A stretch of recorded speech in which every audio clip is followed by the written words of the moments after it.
নমস্কাৰ স্বাগতম জনাইছোঁ মোৰ আণ্টি মিনি ব্লগ আৰু তেল ভৰাই লৈছোঁ দেখিছেনে একচুৱেলি আমি যাব ওলাইছোঁ ডিব্ৰুগড়লৈ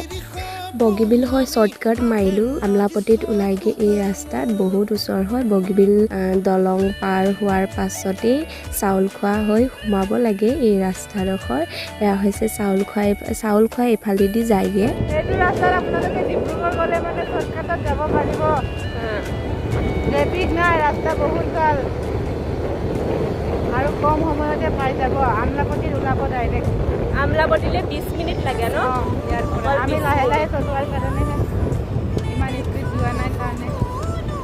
এইফালে এতিয়া আমি আকৌ ধেমাজিলৈ যাম বগীবিল মই শুনা ৰাস্তা ইয়ৰা মুখি নৰক কিলোমিটাৰ লাহে আৰু ধুনীয়া নেচাৰ ঠাণ্ডা হাৱা লৈ লৈ কথা শুনি